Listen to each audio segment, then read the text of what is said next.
So గాయపడ్డ సింహం treasure అని వచ్చింది అన్నట్టు.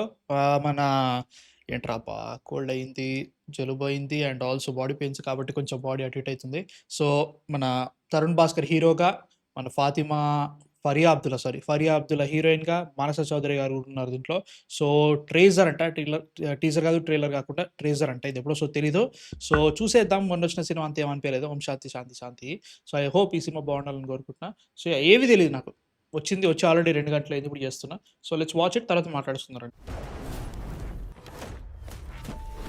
ఓహో, wait wait wait wait wait I don't like this kind of screen play.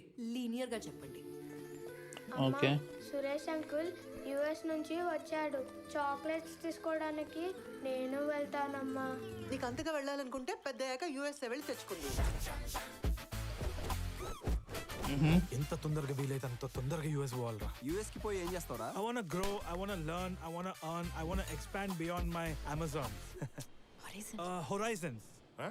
అక్కడ పోయి వచ్చిన తర్వాత లెఫ్ట్ హ్యాండ్ డ్రైవ్ కి రైట్ హ్యాండ్ డ్రైవ్ కి కన్ఫ్యూజ్ అయిపోతారా. వైట్ హౌస్ నా ఫ్రెండ్స్ ఉన్నారంటే నమ్ముతావారా నువ్వు? ఎవడన్నా యూఎస్ నుంచి వచ్చి కథలు పడితే చాలా చిరాకేస్తుంది. నువ్వు పోలే వీకెళ్ళి ఎందుకు నీకింత? Based on true events. ఒక్క నిమిషం. ఓ తల. కథలో ముందుకెళ్ళిపోయారు. ఈ కథలో అలాంటి యాక్షన్ ఎపిసోడ్ కూడా ఉంటుంది. అయితే ఆ సీన్ వచ్చినప్పుడు నాకు చెప్పండి, సరేనా? ఇంతకీ అతని స్టోరీ ఏంటో చెప్తారా?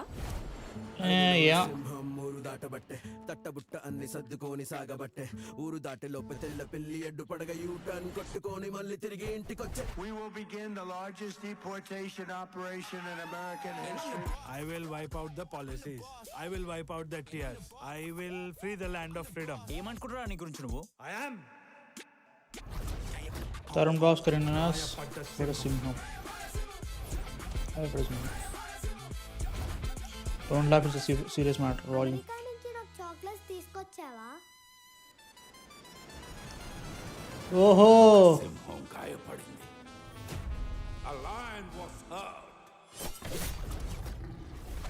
కశ్యప్ శ్రీనివాస్. మొన్న పెళ్లి చూపుల మీద మీ ఒపీనియన్ ఏంటి? యావరేజ్ సినిమా ఓవర్ హైప్ అయిందంతే. ఓకే, అచ్చా అట్నా, సరే. అంటే నాకేందంటే మొన్న ఎయిర్పోర్ట్లో ఆయన వెళ్ళి మళ్ళీ వెనకకి వచ్చేసారు, వీసా కుదరలేదో ఏదో చెప్పేసి. అది రియల్ అనుకున్నా. ఓహో, దాన్ని కూడా ప్రమోషన్ కిందకి వాడేసిర్రా. అచ్చా కానీలే. సో ఏమంటే లైక్ అదే సేమ్ కేజీఎఫ్ ఆల్రెడీ పేరు అదే పెట్టారు కాబట్టి కొంచెం మంచి చేస్తున్నారు. నా కూడా క్వశ్చన్ ఏంటంటే, ఇదే కలర్ గ్రేడింగ్ ఇంతేనా, మారదా? అంటే లైక్ ఏమనిపించలే. I will be very honest, కొంచెం చీప్ లుక్ ఇస్తుంది. కొంచెం లైక్ మోడర్న్ లుక్ ఇచ్చుంటే బాగుండేది. మొత్తం చూస్తే మాత్రం అంతా వాష్అవుట్ కలర్స్లో కనపడుతున్నాయి. ఉన్న కలర్స్ అన్నీ కూడా, బ్లాక్స్ అన్నీ కూడా వాష్అవుట్ అయిపోయి ఏదో ఉన్నట్టు అనిపిస్తుంది అదొకటి.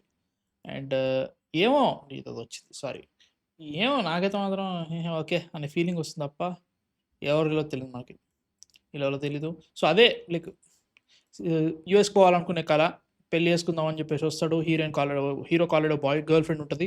ఆ గర్ల్ ఫ్రెండ్ ఏమైతే తెలియదు. హీ వాంట్స్ టు గో యూఎస్కి వెళ్తే ఏమైతే పెళ్లి చేస్తారేమో అనుకునేమో. తర్వాత ఈ లైఫ్లోకి మన ఫరియా అబ్దుల్లా వస్తుంది. ఏదో లైక్ ఒక క్రైమ్ జరుగుతుంది. క్రైమ్ జరిగిన తర్వాత హెడ్స్ విల్ రోల్ అన్నట్టుగా, లిటరల్గా heads will roll in this one. So ఏం జరుగుతుందని చెప్పేసి ఉంది. సో బేసిక్లీ కామెడీ, ఆబ్వియస్లీ అదే basic comedy thriller or comedy crime comedy thriller type ఉంటుంది. సో ఇట్లా పోతాడు, అక్కడ ట్రంప్ తర్వాత దొబ్బేరా అంటాడు, ఇంకొక వచ్చేస్తాడు. దట్ ఈస్ అ పాయింట్ అనుకుంటున్నా. సో అదే లైక్ చూడాలి, ట్రైజర్ అంటున్నారు కాబట్టి they are giving some kind of hint of what the movie might be and also some teasing material అంతే. సో ఏమో ట్రంప్ తాత అదే కదే. ఇప్పుడు ఎట్లుందంటే పరిస్థితి, అమెరికా పోతా అన్నోడు, నేను పర్సనల్ సిచ్యువేషన్లో అమెరికా పోతా అన్నోడిని చూస్తుంటే జాలిపడాల్సి వస్తుంది.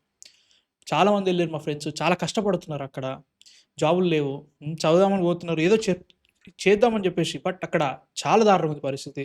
బికాజ్ ఎవరికి జాబులు రావట్లేదు, జాబ్ వచ్చినోడికి ఉంటుందో లేదో తెలియదు, H1B ఎవరికి రావట్లేదు, అది అసలే లాటరీ సిస్టమ్. ఇవన్నిటిలో మళ్ళీ నేను అమెరికా పోతా అంటే ట్రంప్ తాత హోల్డే అంటాడు.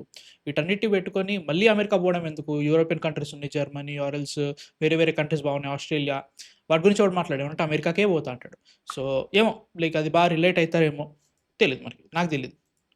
సో నేను ఎప్పుడు వెళ్ళలేదు, నాకు వెళ్ళాలన్న ఆలోచన కూడా లేదు. సో లెట్స్ హోప్ బాగుండాలని కోరుకుంటున్నా. అండ్ అదే కామెడీ వర్కౌట్ అవ్వాలి. యూ హ్యావ్ విష్ణుఓయ్, you have Tarun Bhaskar. So ఇంకెవరో తెలియదు భయ్యా నాకు. ఈయన కామెడీ కూడా ఇదే మొత్తం టోటల్ వాష్ అవుట్ అనిపిస్తుంది. టోటల్ గ్రీన్ స్క్రీన్ అది తెలుస్తుంది. ఇక్కడ గ్రీన్ స్క్రీన్ కనబడుతుంది. అది ఇక్కడ ఈ డోర్కి గ్రీనిష్ అది వచ్చింది చూసినావా shade. That's because of green screen light పడుతుంది దానికి. సో ఎక్కడైతే ఈ వైట్ ఏరియాస్ ఉన్నాయో ఈ వైట్ ఏరియాస్ అన్నీ కూడా గ్రీన్ స్క్రీన్లో పెట్టారనమాట. గ్రీన్ స్క్రీన్ ఉంటే దాన్ని మార్చేసి వైట్కి మార్చారు. బట్ ఏదైతే ఇది ఉందో ఇదంతా గ్రీన్ షేడ్ కనబడుతుంది మీకు. You can see here also. అర్థమవుతుందా? కలర్ పడుతుంది. సో అది కొడుతుంది, అట్లా రిఫ్లెక్ట్ అవుతుంది అనమాట ఆ కలర్. సో టోటల్ అంతా ఆర్టిఫిషియల్ లుక్ ఇదంతా చూడియో టోటలీ సరిగ్గా చేయలేదు. రోటోయింగ్ సరిగ్గా చేయలేదు. రోటో ఇదే కొంచెం తిరగొడుతుంది. నీ గురించి నువ్వు ఏదే కొంచెం బ్లాక్స్ మరీ కాల్ ఇట్ వాష్డ్ అవుట్ అనిపించేసి బ్లాక్ సరిగా చేయకుండా ఏదో షాడోస్ అని తీసేసినట్టు ఉంది. క్రిస్ప్ కోసం చేసినామో తెలియదు కానీ కలర్ గ్రేడింగ్ కొంచెం తేడా కొడుతుంది నాకు. సో ఏమో చూద్దాం స్కోప్. మీకు ఎలా అనిపిస్తుంది కింద కామెంట్స్లో చెప్పండి. ఐ థింక్ చాలా ఉన్నాయి బ్రో దీంట్లో గ్రీన్ స్క్రీన్ ఇష్యూస్. బట్ చూద్దాం సినిమా ఎప్పుడు వస్తుంది తెలియదు. అప్పటి వరకు బెటర్ చేస్తారు అనుకుంటున్నా. సో మీకు ఎలా అనిపిస్తుంది కింద కామెంట్స్లో చెప్పండి. నెక్స్ట్ వీడితో మళ్ళీ కలుసా. అందరికీ మ్యాన్ ఆఫ్ ఫిక్షన్. చిట్కాలు చెప్పండి రా. సరదైంది, బాడీ పెయిన్స్ వస్తున్నాయి. ఇక్కడ జిమ్కి వెళ్ళొచ్చిన కొన్ని రోజులు సడన్గా యాప్ వర్కౌట్ చేసిన జిమ్ తిప్పుతుంది ఇట్లా. సో చిట్కాలు చెప్పండి. నెక్స్ట్ వీడితో మళ్ళీ కలిసి అందరికీ man of fiction signing off. By.